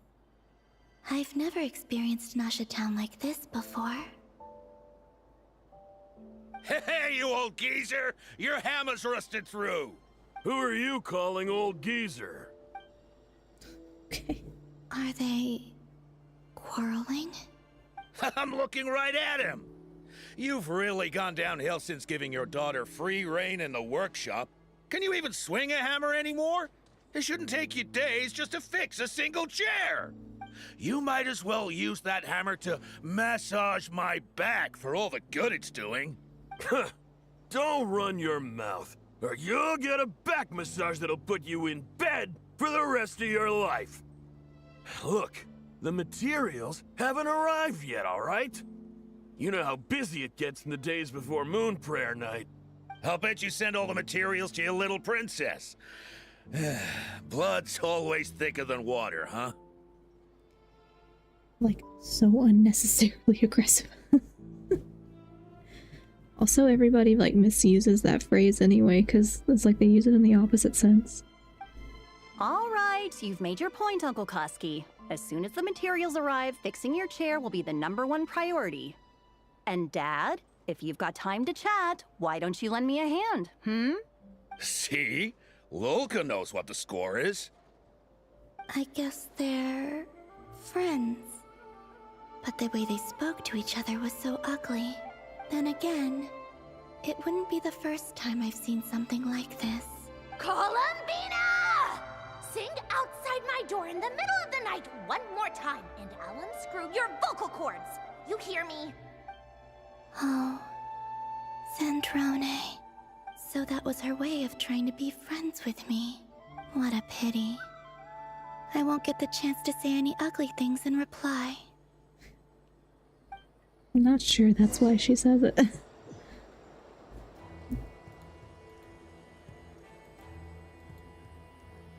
Oh, I went the wrong way.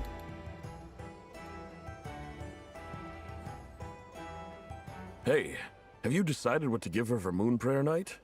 I sure have. She's gonna get the surprise of her life when she's least expecting it. Then I'll whip out the ring and pop the question. The surprise of her life. What a fun turn of phrase. Cool, I get the picture. You can spare me the gushy details.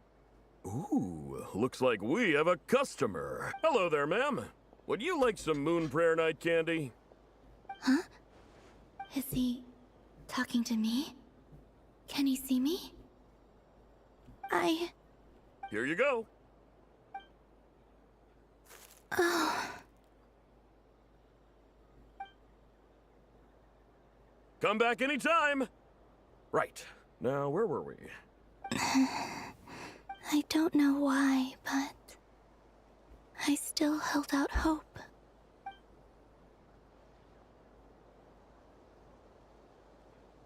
The most important thing right now is to find that mage. This name thing seems super important too, but where do we even start looking? I'd better go pay the Fatui a visit.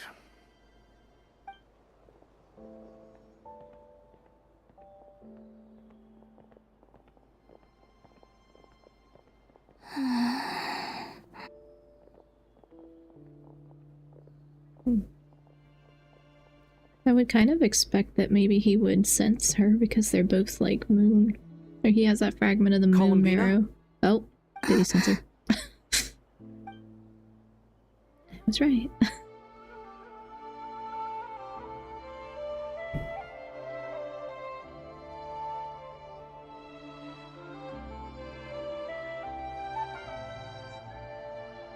Traveler? I was right about a thing for once. Let's go! This is no time to be spacing out!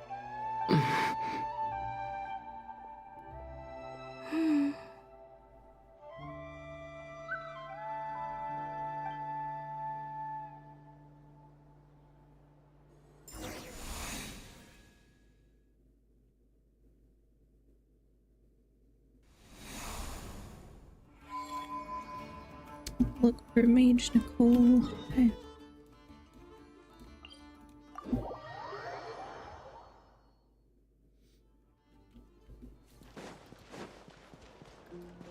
Now I can't remember where my stopping point was going to be for making sure that I don't get locked into like a 6-hour thing. Like I had figured it out. And now I can't remember. I'm worried I'm going to activate it and I'm going to be stuck in it.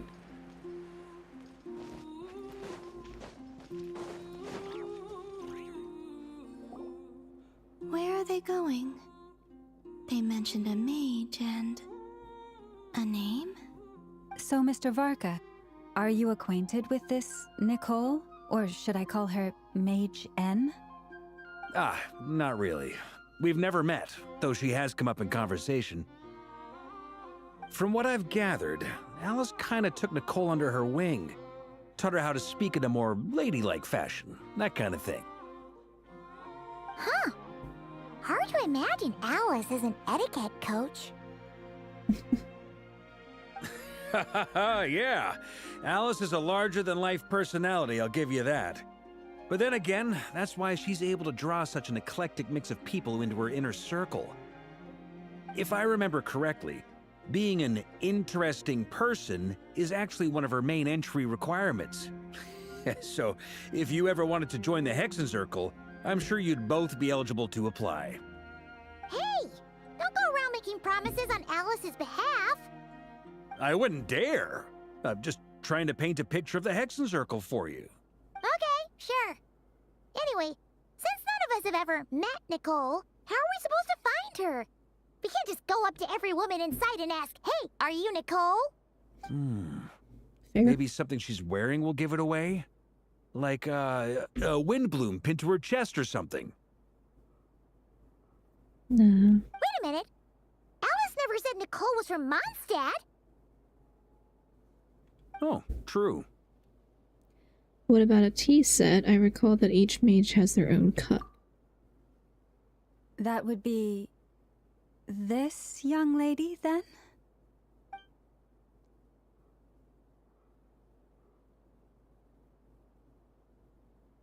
Well, that was hey easy. there! Sorry to disturb you, but... are you Miss Nicole? Varka, Knight of Boreas of the Knights of Favonius. Alice might have mentioned me before.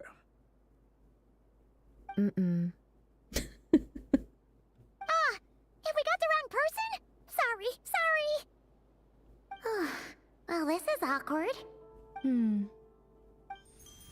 When I shook my head, I meant, no, Alice hasn't mentioned you before. Huh? Where is this voice coming from? My apologies. For certain reasons, I am unable to speak. This is the only way I can communicate with you. It might take some getting used to, but I hope you can understand. Hey, it's fine. I'm more shocked by the fact that Alice never speaks about me. I mean, As for you two, we have crossed paths twice before, but it is nonetheless a pleasure to finally meet you. It's really you! Thanks for all your guidance in the past! You're quite welcome. This time, things are different. We have reached the unwritten pages of the story. You might say that we stand at the crossroads of fate. Now then, allow me to formally introduce myself. My name is... The unappreciated master sculptor, the immortal literary giant, if only they'd write, and the silent angel, yet also the orator, the instant they utter a word, etc., etc. Okay. In summary, to remain silent is to be the observer of the world. Okay, that's a lot of titles. No, no, no! Stop! Alice! I can't believe it! I had a whole speech prepared. I'd agonized over every single word. She always picks the worst moments to ruin other people's plans. I'm so sorry about that. Alice took the liberty of devising some bespoke self-introduction magic for each member of the Hexen Circle. But I could have sworn I deleted all of the triggering conditions for it. How did it bypass everything? Oh gosh, this is so embarrassing. This is a very different side of Nicole than what we're used to. Is she not used to face-to-face interactions? Don't worry about it. We've seen that introduction magic once already, so it wasn't too much of a shock. Please go on, Miss Nicole. We'd love to hear what you have to say, or, well, communicate. Huh? Are they talking to this lady? But...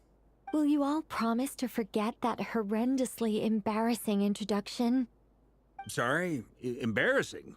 When? Among the words that hopped out just now, I saw angel. Yes. My name is Nicole, and I am one of a very few angels who have retained both their preferred form and their power. The Traveler and Paimon should be no strangers to this concept. There is another of our kind in Natlan. They call her the Lord of the Night. Alright! Paimon remembers her! But we've never seen her in person. Yes. Well, I have retained more of my power than she. It's because I don't have a long-term duty to fulfill. To be more specific, no. We'll be here all day if I get into the specifics. Moving on. If I'm not mistaken, you are here because you wish to learn how one might reach the moon beyond the sky. That's right. Is that something you can give us any guidance on? Yes, I do know a way. It began with the Hyperboreans, who lived after the War of Funerary Flame. Blank looks. Maybe I should start with the background of the war, or maybe not. It shouldn't be an issue. I'll fill in the gaps for you when we have more time. Anyway, after that war ended, the three moons retreated to beyond the false sky. The Hyperboreans were humans I once aided. They accepted the civilization and creations bestowed upon them by the angels. But despite accepting many blessings of the angels, many among them still held on to their faith in the moons. They were reluctant to accept the new order. Even after the War of Funerary Flame, they sought to contact the moon goddesses beyond the sky and receive their guidance. But all three had passed away by that point. This mage has a unique method of communicating. Is she talking about the moons? Yes, but they did not know. And so, still they prayed for the moon goddess's mercy. After building titanic structures that consumed vast amounts of Kuvaki, at last they glimpsed the moons and heard their voices. But of course, they were gravely disappointed. For it was then that they realized the three moon goddesses were dead. Oh, that's such a sad story. It is. Humanity was in a very sorry state at that time. The angels who had once aided them were gone, and the War of Funerary Flames had left them homeless and destitute. Just a second, I gotta ask. How relevant is all this history to the task at hand? Well, I mean, it's... Okay, it seems we've drifted into irrelevant narrative waters. It's been a while since I've had the chance to speak inside someone's head. As soon as I got started, I lost control and the words just flowed out like a waterfall. What I'm trying to say is... Right, yes, that's it. The relevant part is the ritual created by the Hyperboreans. The fact that they bypassed the false sky and saw the true moons implies that they successfully built a connection between Tevat and the outside world. Which means, with enough Kuvaki and a sufficiently stable connection, it should be feasible to send one person over the border. Okay, so they built some kind of portal? Oh, yes. A portal. Yes. Is something wrong? You sound disappointed. I just didn't expect you to summarize it so well. It turns out I could have said all that in one word, if only I'd managed to think of it. No, please, it's fine. This is invaluable knowledge. I'll be sure to record and preserve everything in writing. Oh, really? Well, in that case, I suppose I could backtrack and add some more detail. I did gloss over a few things so far. Whoa, whoa, whoa, time out. Let's summarize what we've got first. Marcus, I think he's having a hard time keeping up. So The am I. Hyperboreans were the last ones to use this method, right? So we somehow need to find whatever structure they built and make sure there's enough Kuvaki to power it up. Luckily, we have the moon marrow of both the eternal and iridescent moons, so we're all good for Kuvaki. Which means the key issue we need to focus on is finding the place. Am I right so far? Yes. Although, I expect the structure is long gone by now. That said, what if we could take advantage of the phantoms to travel back to a time when it still existed? Well, travel back isn't quite accurate. It's more like we'd be creating a handshake between 2 points in space-time. We wouldn't even have to pick a time when it still existed. It could just be a time when it still appeared in phantom form via projection, or we could project our own phantoms, fold them together,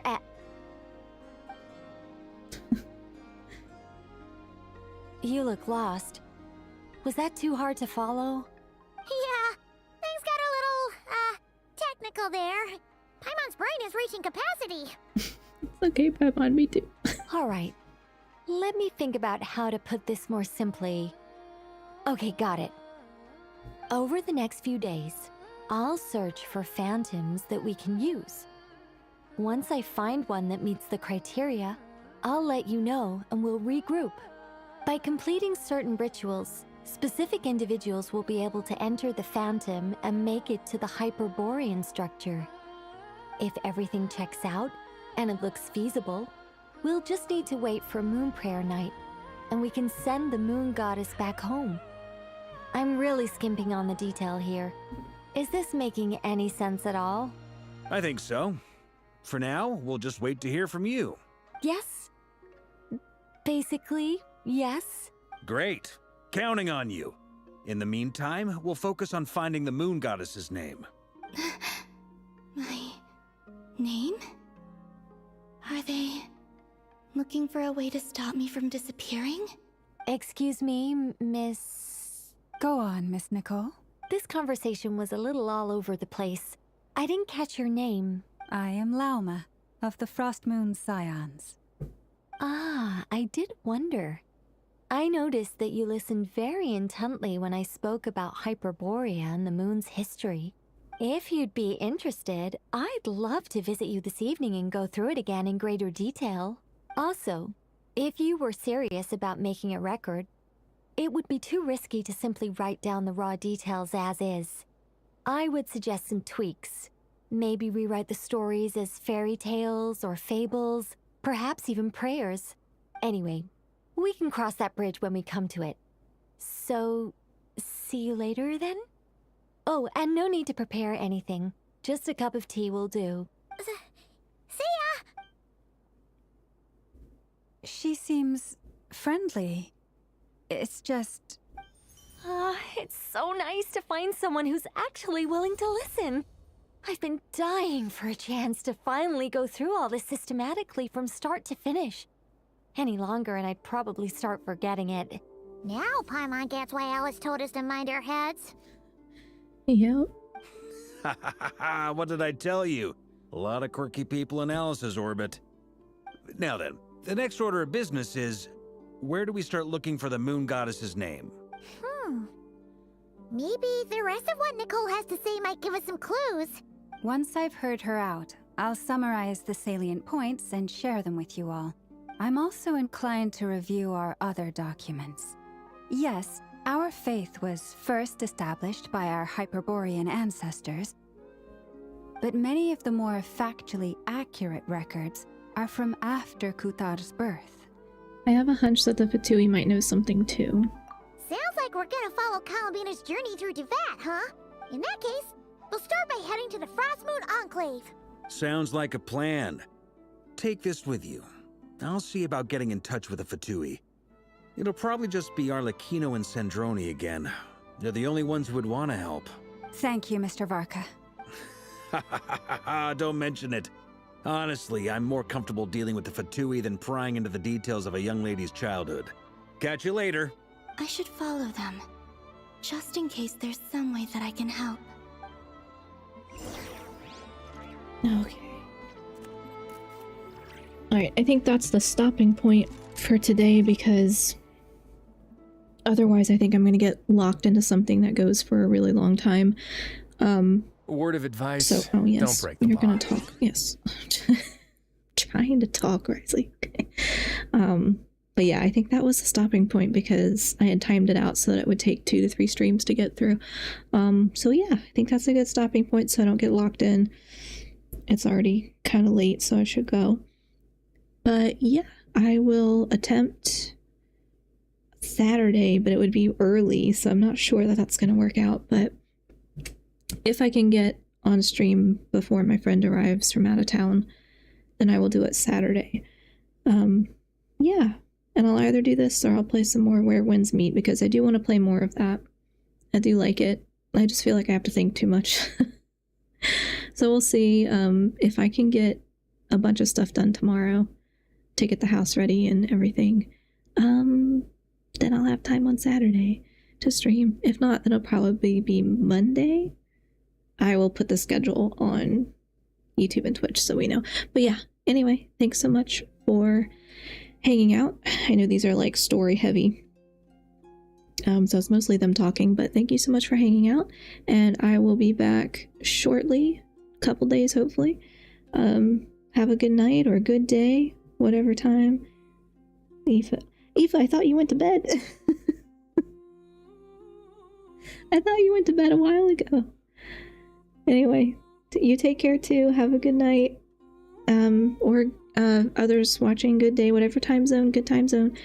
Yeah, and I will figure out some upcoming streams, hopefully, or holiday stuff.